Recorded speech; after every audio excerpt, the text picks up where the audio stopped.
All right, everybody, here we go. We have a little bit of some speculative things of what possibly could be coming in as your future races in WoW's future. This is coming to us by Marcillian, so we're going to give this a watch.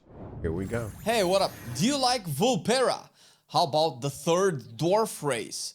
But really, I think I speak haven't for gotten everyone when I say we have latest one. enough elves by now. If you are an old school WoW player that has started the journey back in the day, you might cringe at all these new flavors of each race where it feels like we're just getting a new energy drink flavor every season. Or maybe you are just a boomer that needs to get with the new days of WoW.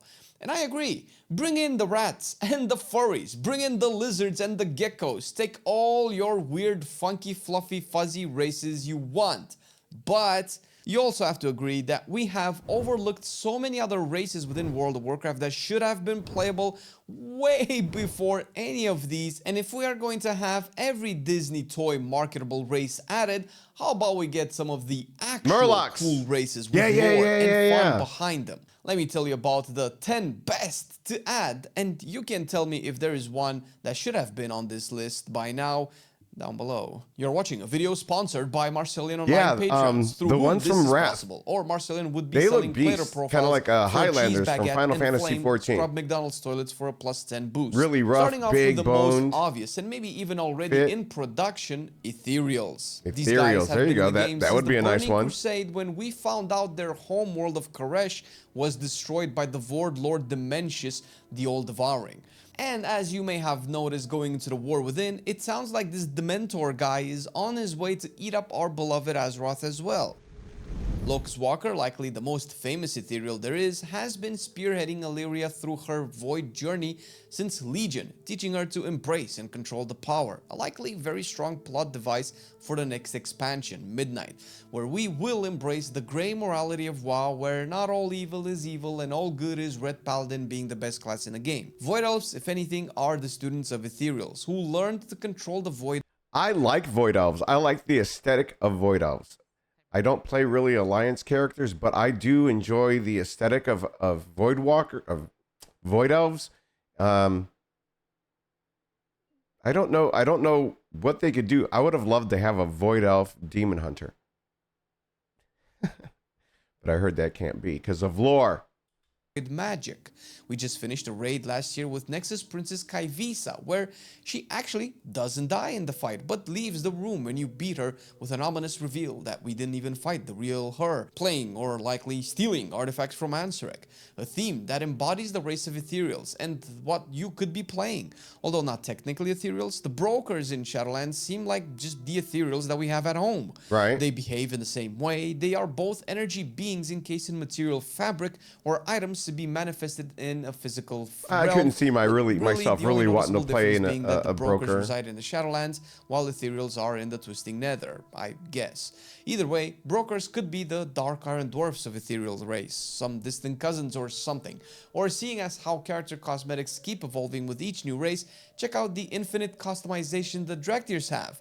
Brokers could just be part of the whole thing and showcased through. Now I know a lot of people out there they'll swap to Evoker for the class benefits, but I wish they could be played more in their Visage form, where, and maybe that loses all touch with the way that WoW is, but just stay in their Visage form, you know. But then it goes back to Worgen. If you're gonna start fighting, do you want to be a wolf or do you still want to be a human? Well, I want to be the wolf. I want to be the Worgen. Customization. But what classes could they be?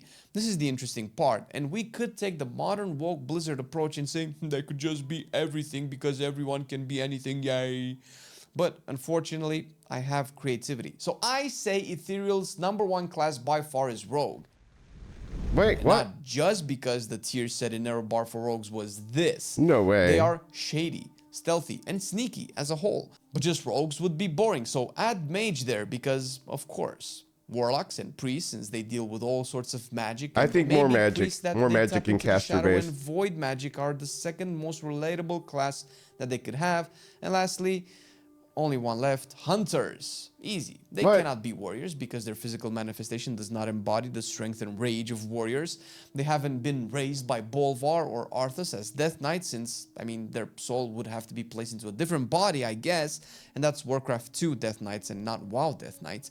Maybe you can make them be monks, but harmony, peace, serenity, and meditation are not things I associate with the chaotic existence of Ethereals, and by extension not druids, nor shamans, and definitely not paladins, lol. Also, their capital city can be on a floating rock in the twisting nether, just like how Void Elves have their starting area, or even something like Tazavesh, but maybe ethereal and not brokers, I guess.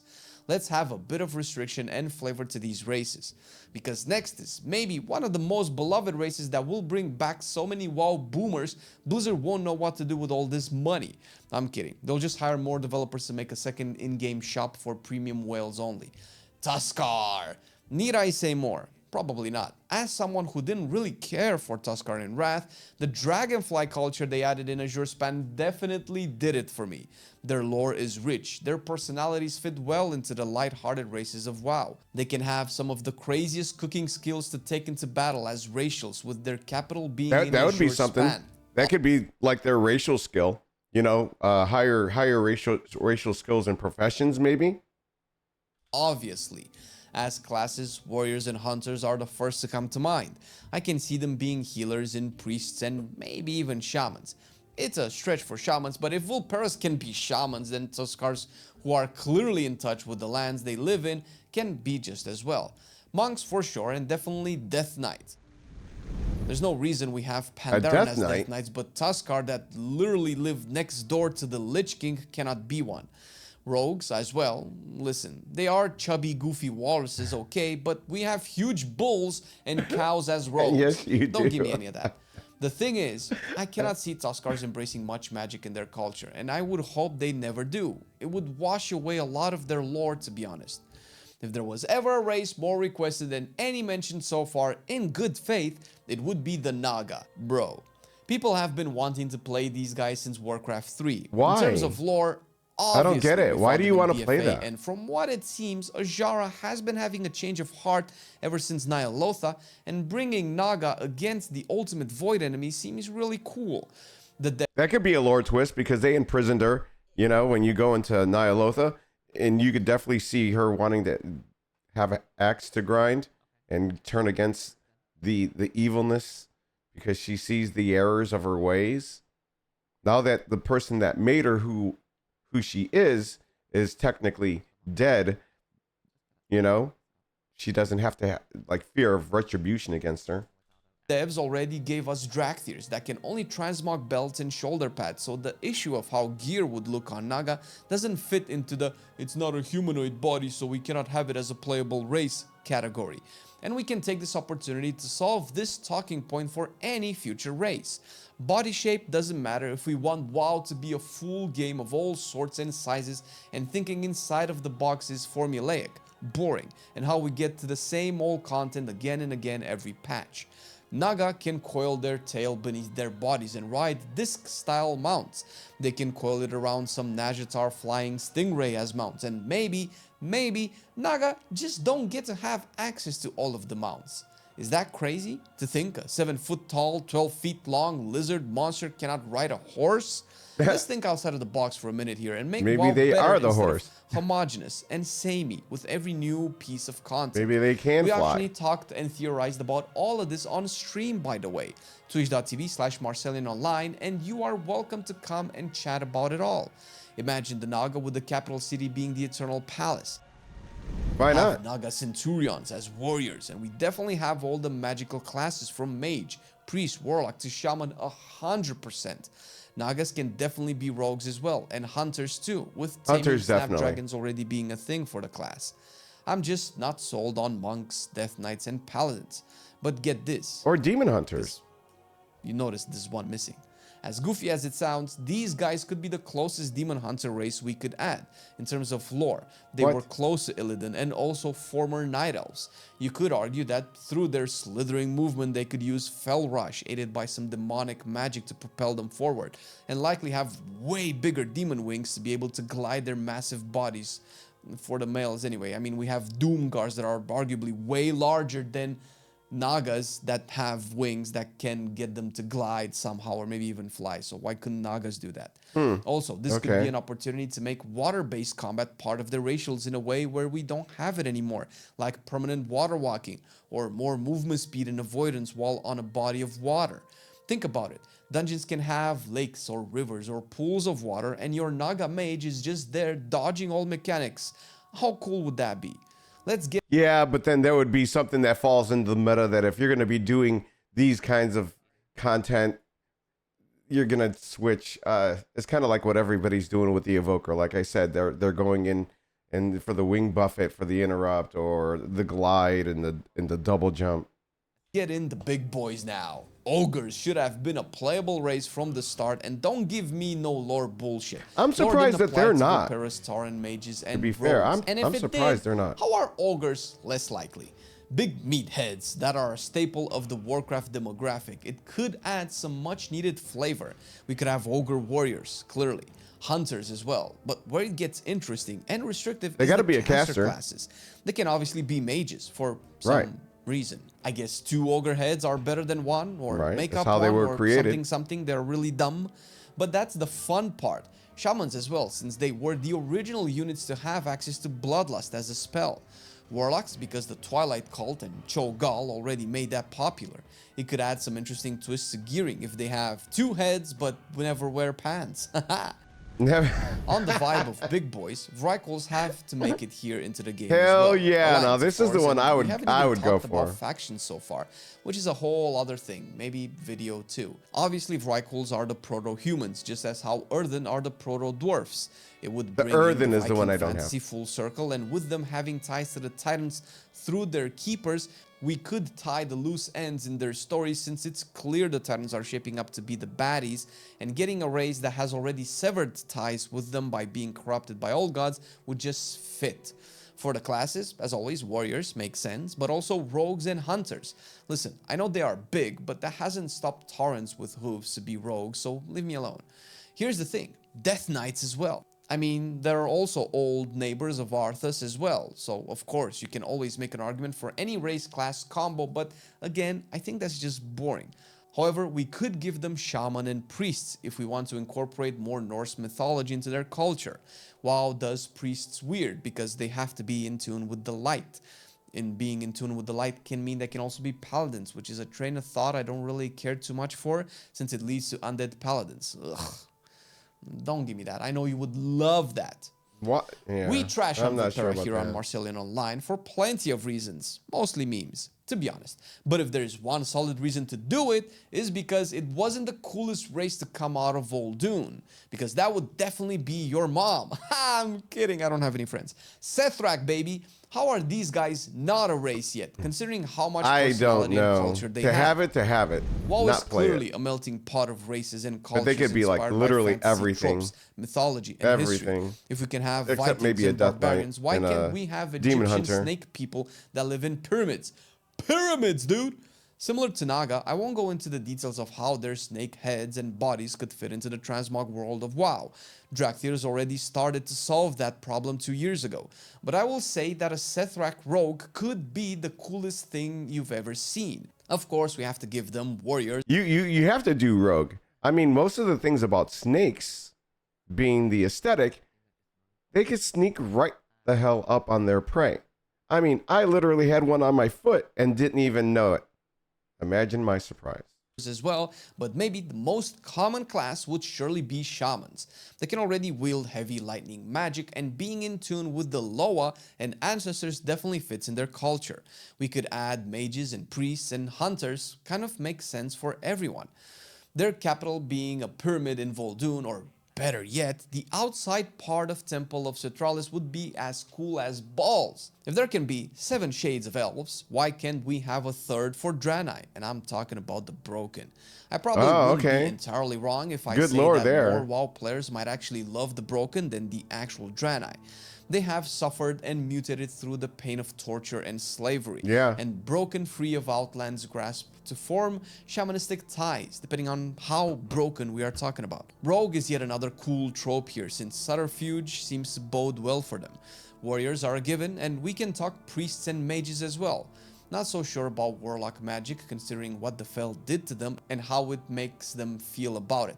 But if we do get broken, what are the chances their capital city could be the actual Black Temple? You could also have with some of those broken that embrace what it's done. You'll always have somebody that says, this has made me stronger versus this has tortured me and made me into a broken.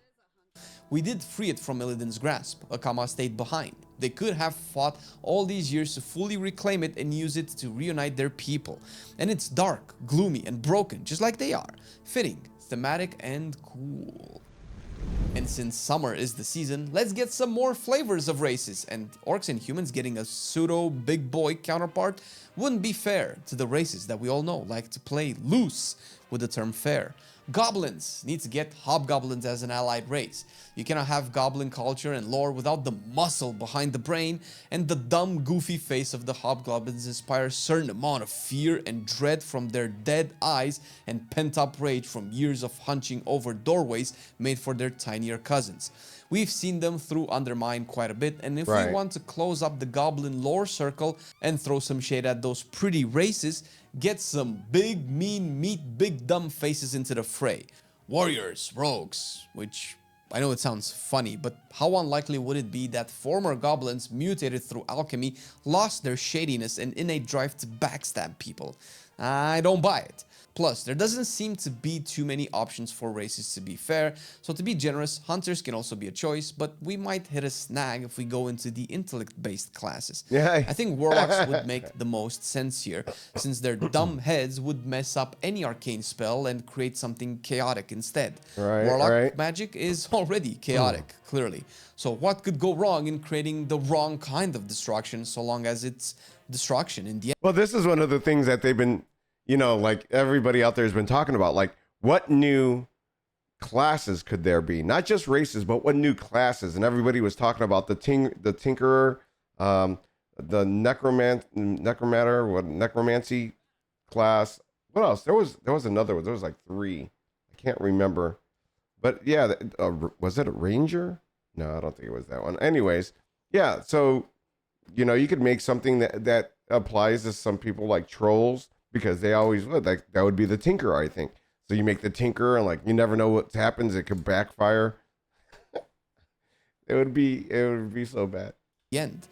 I could see them as one more class, which is Shaman, and that's because of what will come next as a race. Because if the next race can be Shamans, then I don't see why Hobgoblins cannot be it. And I've saved these last 2 for last because they can be used to address the current outdated model of factions. Horde and Alliance is dead as a concept. It cannot be written properly in the lore, and outside some massive revamp on conflict, characters, and how flaws are written into a group of people that can always be driven by greed and ego, I don't see actual war happening. So I vote for a third neutral faction, a Denizens of Azeroth faction if you will, because if the Horde and the Alliance can band together against bigger than life threats to their world, why are the rest of the races idle? Naga, Broken, Sethrak, to name a few, would... Hold on, before he says it, the last 2 I thought were going to be something along the forms of like the Arathi, and also the race that we saw. And we did the storyline for Horthin, that elven lady with the big ass, whatever race that was. Fit here nicely. And you know who else would? Murlocs, baby! How can we live in a world as Warcraft fans where we get to play fuzzy Final Fantasy cute races, oddly humanoid shapes so that nerds can drool over furry boobies, but we cannot actually get Murlocs in, man? How are Murlocs not more of a staple of Warcraft race than half of what we've had in this video so far? Screw logic and reason. If we had those in the lore, we wouldn't have half the shit in the game that makes no sense and is just there to sell lighthearted cuteness to the non-existing new players picking up the game. Murlocs are cool and funny, and if we will keep embracing the let's just make it fun game, as a Warcraft fan, I like playing Murky in Heroes of the Storm, and definitely the Shaman Hearthstone Murloc hero. We have Sir Finley Murgleton in WoW for crying out loud. Let me be a Murloc Oracle, or Shaman rather. A sneaky bastard rogue like the ones that killed me in Elwyn Forest decades ago. All the time. Warriors as well, because Murlocs are bigger than gnomes still. I think hunters and priests would make sense as well, considering the type of enemies we've had. And if a Murloc can cast a Frostbolt, can it be a mage as well? And I don't think you are a real gamer if Murloc Warlock doesn't make you smile right now. I am Make it happen, smiling. Blizzard. I think it would be Last cool. but not least, after think it Dragonflight, would be I think fun. we could agree that gnolls are way cooler and have an actual society and can be the progenitors of a new class or magic Yeah, type in the okay. decay elements we've seen in Brackenhide. Maybe a shadow priest or witch doctor style. There you class. go. But that's for another video. Hogger has been a poster child for pain and low-level adventurers since 2004, and it's about time we bring homage to the unsung tale of the first ever elite encountered in the game. For some, gnolls can... Dude, they used to kill me, the Hogger and his raggedy bunch of whatever, his friends. They got me a few times when I was doing vanilla. Oh my goodness. But that was the fun of it. That was what, like, I can do this. How do, you know, do I have to go in there stealth-like? Do I have to take one guy out more? It's because I did it solo. So, I mean, that was fun. Can be warriors, hunters, and rogues as the easiest to accept classes, but shamans as well, since we have seen the bastards cast lightning bolts before. Now, from here, we can stretch it a bit, and even if we stop at this, I would be totally fine, but for some reason, gnoll priests just make sense. Maybe I spend too much time mingling with ogres, to be fair. Of course, most of these were made with the attempt to bring some cool and fun into the game without addressing the feasibility of it all, to be fair. WoW needs a fresh new coat of paint, at least in the way we think about things, races being one of them. What do you think? I'm pretty sure I've missed your favorite race, if not your race class combo you hope to see in this video. So let us know, or simply watch this video on how add-ons are going to be banned by Blizzard, just in case you weren't convinced WoW is indeed changing in the near future, and maybe enough for Murlocs to be playable. There you go. There you have it. There you have it. You know, one of the things that I think we could also do is to try and make sure that we stick around to the end of this video, and if you enjoyed it, then you go ahead and give me, in one word, what race is it that you would like to play in the future of World of Warcraft? Let me know down in the comments. If you enjoy the content, please consider giving it a thumbs up, leaving a comment, maybe subscribing. And I stream on Twitch, Achilles_1970, where I do World of Warcraft every Monday through Friday. And on a relaxed day, we do some karaoke. You'll find some clips, some shorts of us singing. Thank you so much for being here, and I hope you come back.